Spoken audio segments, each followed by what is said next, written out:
Hello and welcome to the Rose Rehash in Paradise. That's right.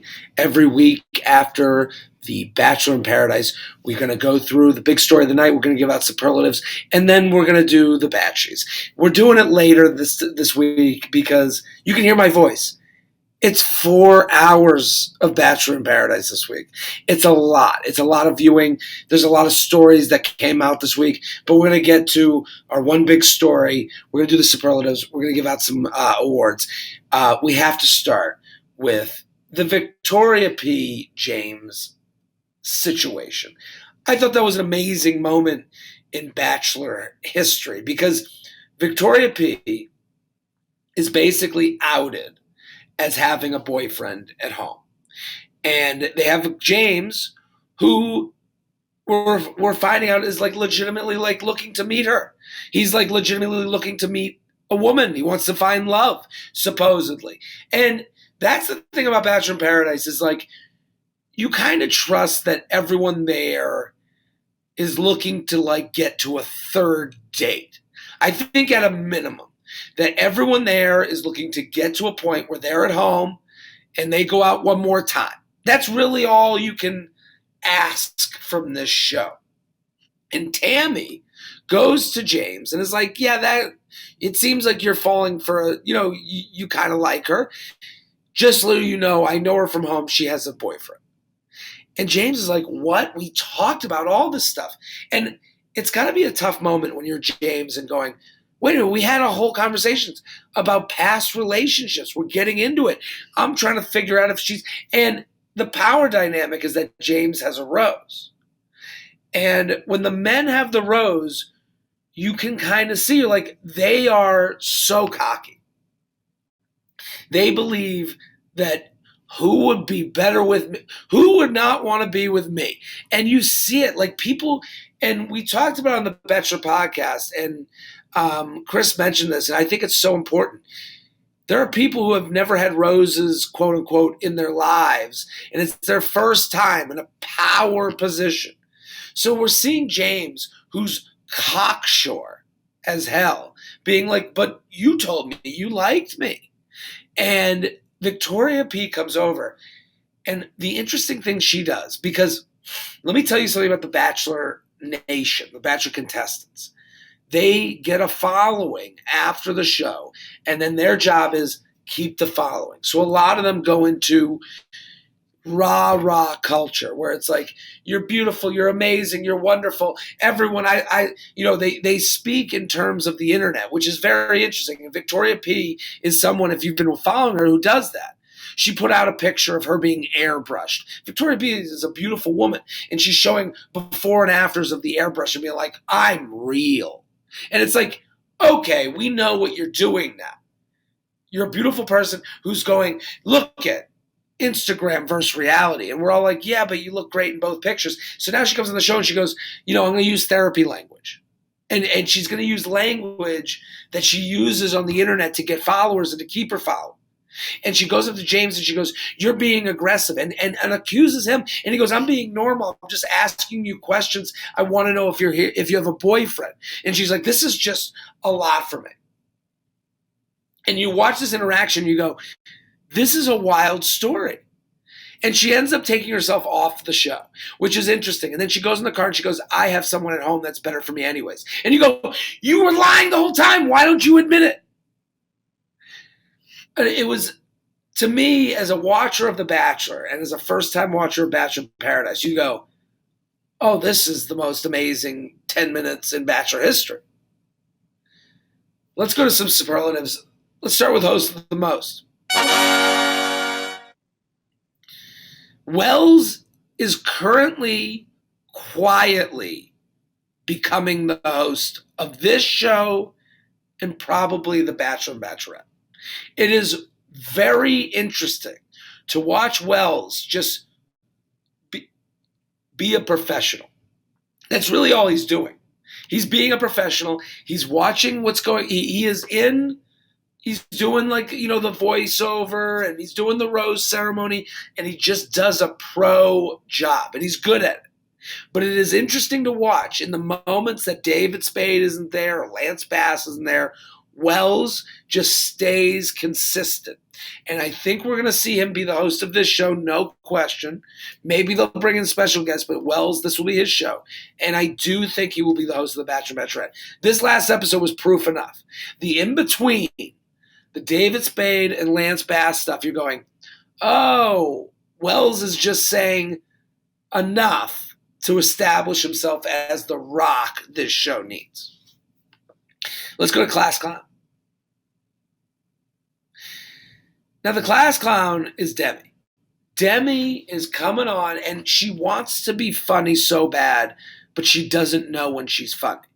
Demi speaks like a contestant on MTV's Next. She'll be like, and today I'm going on a date. And it's like, Demi, just be yourself. You don't have to put on this show that you think you're putting on because it always rings as fake. When Demi's real, she's great. She's actually great. During the rose ceremony, Kelsey has a moment where she's like, I'm dehydrated, and she starts kind of freaking out. And they go to Demi, and Demi goes, this is what I do. What? She's fine. And in that moment, you go, Demi, this is what we want from you. Be the person that tells us the playbook of the people that, are too dramatic. But don't come on with your lines. Everything in paradise is so hot. Let's see what these boys have to do. Like, everything feels like a written out line from her. And that's when she gets annoying. She's great when she just breaks it down real. And she needs to do more of that. The couple of the week. Couple of the night, Jasenia and Ivan. I don't understand why they would be on the show any longer. They're a good couple. They would get to that third date scenario when they got home. There should be a bell on the island that someone rings when they are like, we're cool. Like, that couple, they had a good date, but it's, they're just a couple. They're not going to bring drama. They're going to be together on an island. They're probably going to hang out the rest of the time, and they're going to give each other roses every week, which is fine. But you watch them on that date, and you go, oh yeah, this is cool. So why would they be there still? Bring in a couple of new monsters to bring on the drama. So I think this show needs a bell where a couple can go, yeah, we're cool. We like each other. Ding, ding, ding. We're going to figure it out. We're going on our third date at home. But Jasenia and Ivan, it seems over for them. The most eligible, Serena P. Serena P and Joe seem to be a couple. Now, Serena P also, the minute Thomas got there, she was like, ta-ta, I'm going to go hang out. Like, Serena P seems to be playing this game. And I'm calling her the most eligible because she has Joe wrapped around her finger. She has Joe wrapped around her finger so much that he's like, if she has a good time, I'll leave. Like, she's the only woman I'll go with. So she has a rose for the male weeks. She has her rose for when she, so she owns this game right now. And it's interesting to watch her because she's 23. She's doing cool young girl stuff. Oh, I'm just having fun. Joe, go meet other people. This is what the island's for. Joe's like, I'm 36. I might never find anyone.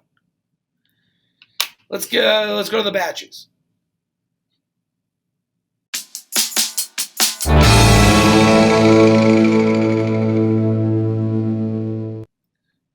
The Batches where I give out coconuts to my favorites and crabs to my least favorites. Let's start with the coconuts. First one goes to Tammy. Tammy's was fantastic. Tammy is the one who called out Victoria P on having a boyfriend at home. I'll never forget. Victoria P goes up to Tammy and goes, are you my friend? And she goes, yeah, I would call out my friends if they were lying to people. And you go, oh my God, you nailed it. She knew what Victoria P was going to come at her with. And she just reversed it and had her in a chokehold. And I loved it. She goes, I have the receipts. Tammy is like the truth sayer on this island, and I love her for it.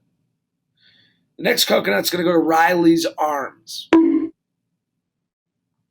Riley's arms got more screen time than some people get on the whole season of The Bachelor.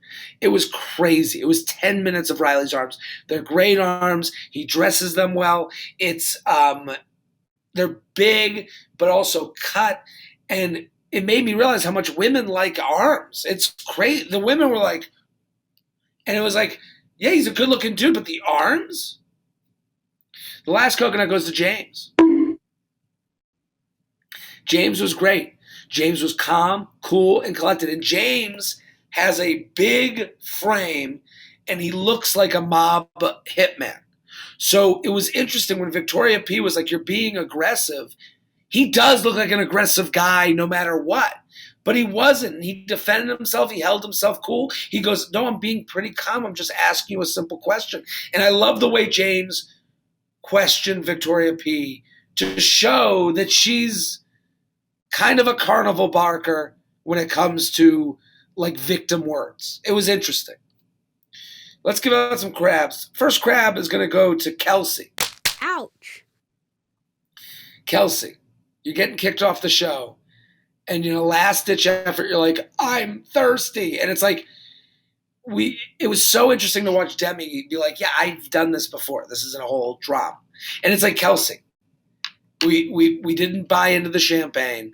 We're not buying into your, I'm so thirsty. And it's like, go in peace. It's okay. It didn't work out. The next crab is going to go to Victoria P. Ow! Victoria P using therapy as some sort of blockade against just, hey, you have a boyfriend. You got caught. She went down kicking and screaming, and you're like, Victoria P, for you to accuse someone else of being aggressive when there's on camera, it has to be a warning sign to any person you would ever date for the rest of your life. The last crab goes to Grocery Joe. Grocery Joe, it's time to go home. It's enough. Grocery Joe, I'm 36. I get it. You're tired. It's exhausting. You want to settle down. You want to move to the suburbs of Illinois. I get it. Grocery Joe, it's enough already. Okay? You're trying to keep up with Serena P. It ain't really working there. You're trying to stay on this island. You have a bed that has no walls. You're staying at a dorm hallway. It's time to go home. And I can tell. You're tired. You're miserable. This isn't where it's going to happen for you. You're not going to find a wife here. You need to get out of this Bachelor Nation. You had a good run. You said 7 words and somehow got a career out of that. Joe, you're moping around the island. It's time to go home. That's our Rose Rehash. We got a quick one this week. We'll be back next week. Boom.